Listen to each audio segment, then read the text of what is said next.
Na moral, deixa o like. E aí, de boa, lá vamos eu, pra mais um capítulo de One Piece. Bom, sempre ouvi falar que o Oda, autor de One Piece, gostava de vikings. Nunca entendi de onde vinha essa crença, mas sinto que estou perto de descobrir. Dito isso, Oda trouxe mais um texto sobre vikings intitulado Vikings, parte 3. O texto começa assim: quando criança, eu adorava um desenho que passava na TV, chamado Vicky, o Pequeno Viking. O desenho contava as aventuras de um garotinho chamado Vicky que, apesar de não ser muito forte, era muito inteligente e habilidoso, enquanto o restante de sua tribo era formada por homens fortes e idiotas. Suas aventuras eram empolgantes e me deixavam com inveja de tanta animação. Na sequência, ele traz desenhos dos principais personagens dessa série animada. A mãe, uma camponesa à lá 1500 que se chama Ylva, o protagonista de nome Vicky, que parece uma criança viking padrão, o pai de nome Halvar, ele era o capitão de alguma coisa. Inclusive, a ótica dessa imagem é muito interessante. Mas bem, os desenhos seguem mostrando o vilão, um tal de malvado Sven, terminando com um músico fazendo uma cantoria para vários viciados em álcool que estão desgraçando suas vidas. Falei mesmo. O texto segue dizendo: bem, isso é tudo que consigo lembrar agora, até porque já fazem 15 anos desde a última vez que assisti. Pra você ver, tem gente que acompanha o One Piece há uns 15, 16 anos. Bem, continuando, e eu, hoje com 23 anos, queria perguntar aos produtores desse desenho, se eles ao menos pensam em voltar a reproduzi-lo, pois eu bem que gostaria de assisti-lo outra vez. Ele, provavelmente, é a razão pela qual comecei a gostar de piratas. Duas coisas: primeiro, que se gostasse, assistia até hoje, digo mesmo. Segundo, não tenho mais o que dizer. Bom, com essa revelação de uma das obras que possivelmente inspiraram Oda a criar o One Piece. Começamos o capítulo. Primeiro tem a capa, Luffy em uma noite sombria, usando, segundo minhas pesquisas, uma jaqueta que também pode ser chamado de terno de um oficial da marinha. Além disso, tem alguns morcegos voando em torno do Luffy. 2 morcegos estão vivendo uma vida de fartura e os outros 2 estão na época dos bois magros. Tem uma lua gigante iluminando a noite. Será que é um prenúncio? Muitos dirão que estou maluco, mas, sim, enfim. O capítulo começa meio confuso.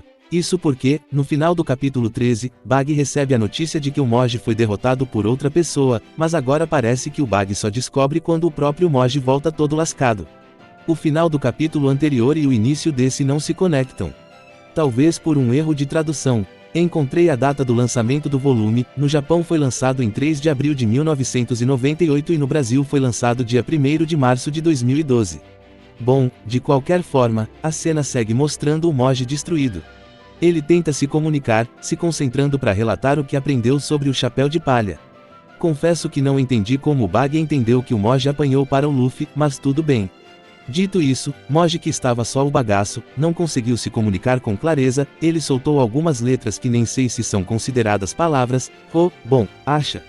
E quase ninguém entendeu o que o imediato quis dizer, somente uma pessoa entendeu e esse foi o Bug. Ele entendeu que o Luffy ao derrotar o Moji zombou do seu nariz ao dizer que ele tem um nariz de borracha. O que de cara já não faz muito sentido.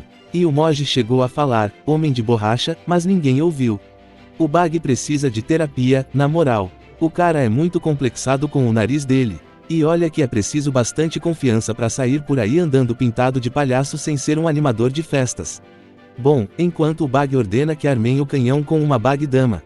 O Chuchu chegou no abrigo onde as pessoas da vila estão se escondendo dos piratas.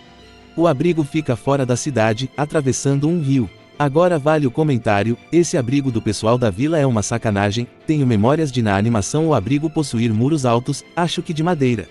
Se minha memória não me engana, no mangá a sacanagem é pior. É sério que os piratas no topo de uma casa não conseguem ver o abrigo? Pra mim, entra na contagem de coisas que não fazem sentido. O abrigo ser tão mal escondido e ninguém ter achado é loucura. Dito isso, Chuchu voltou machucado e sozinho. Logo os moradores ficaram preocupados com o prefeito. O que pode ter acontecido para ele não ter voltado? Mas um idoso com medo, decidiu manter as pessoas onde estão. Ele explicou que o prefeito conhece cada quina da cidade, não será fácil para os piratas o capturarem. É aquilo lá, não ser facilmente capturado não quer dizer que ele nunca seria. Mas enfim, apesar de dizer isso, o mesmo velho não parece confiante e pede, tomara que ele não faça nada idiota. Deixa eu te contar, ele acabou de fazer amizade com 2 piratas. Além disso, essa vila é completamente isolada do mundo, né, sem telefone nem nada. Será que nesse ponto, o Oda ainda não tinha criado um método de comunicação entre as vilas? Se pá que é isso, né? O cara ainda não tinha criado os Denden. Enfim, de volta na cidade, a Nami teve uma crise de autocrítica e foi pedir desculpas ao Luffy. Agora não sei se estou maluco, mas não me lembro se na animação o Luffy sabe sobre essa questão da Nami. Sobre sua perda por causa dos piratas. De qualquer forma, ela pediu desculpas e o Luffy respondeu que entende, ela perdeu alguém importante por causa dos piratas, é sobre isso e está tudo bem. A Nami lentamente percebe que o Luffy é um pirata legal, isso deve estar causando tremores em suas crenças. Agora, realmente não lembro se esse é o mesmo diálogo da animação, mas também não vou confirmar. E é sobre isso. Bom, a cena seguiu com o prefeito explodindo. Depois de ver, entre aspas gigantes, o Chuchu lutando e o Luffy arriscando sua vida ao enfrentar os piratas, como prefeito, ele chegou no seu limite. Como o maior responsável pela cidade pode ver seus cidadãos sendo oprimidos e até mesmo estranhos defendendo sua terra enquanto ele não faz nada. A Nami tenta acalmar o prefeito, mas ele manda logo a frase, para uma pessoa verdadeira, há batalhas que não podem ser evitadas. Não é mesmo, garoto? E o Luffy, como um bom palhaço que quer ver o circo pegar fogo, respondeu, é isso mesmo, tirou as palavras da minha boca, o senhor está coberto de razão. A Nami, que ainda está naquele clima de derrota, que se esconder no lugar de enfrentar os piratas é o melhor. Mais pra frente será mostrado porque ela tem essa visão. Dito isso, o prefeito do nada começa a contar a história por trás da cidade. 40 anos atrás, ele e os mais velhos moradores chegaram nessa ilha depois de fugir de sua antiga ilha que foi invadida por piratas. A ilha era um amontoado de barro e terra, mas com a cooperação de todas as pessoas, a vila foi erguida até se tornar o que é hoje, uma grande cidade portuária. O que inclusive reforça a ideia que os meios de comunicação não tinham sido criados até alguns capítulos mais na frente. Uma cidade portuária recebe navios e barcos de diferentes regiões, além de teoricamente ter seus próprios barcos e navios, tecnologia vai e vem, mas, dito isso, o prefeito lança as palavras mágicas, essa vila e os seus moradores são o meu tesouro. Ele finalmente saca sua lança enquanto grita, que prefeito não protege seu lar. Vou subir o morro e dar um apavoro naquele palhaço. Foi no mesmo segundo que o Bag ordenou que o canhão fosse disparado e a Bag Dama varou a cidade demolindo tudo em seu caminho. O poder de arrasto da bola de canhão fez o trio voar. Quando recuperaram um pouco do equilíbrio, a primeira coisa que o velho falou foi, minha casa.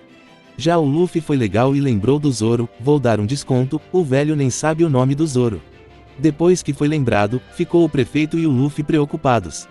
Mas obviamente que o Zoro estaria bem. Um ser humano possui uma resistência maior que casas de madeira, todo mundo sabe disso. E enquanto o Luffy fica aliviado com o Zoro ainda vivo, a Nami questiona sobre como o Zoro sobreviveu àquilo. Porra, que pergunta, né? Tão óbvio o motivo, a bola não acertou ele. Mas de qualquer forma, a questão é esquecida já que o prefeito trouxe toda a atenção para ele ao dizer que sente o seu coração sendo sufocado, gritando, ele pergunta, acham que deixarei que acabem com tudo de novo? Como um mero pirata que surgiu do nada, acha que pode acabar com 40 anos de história. Essa é a minha vez de lutar.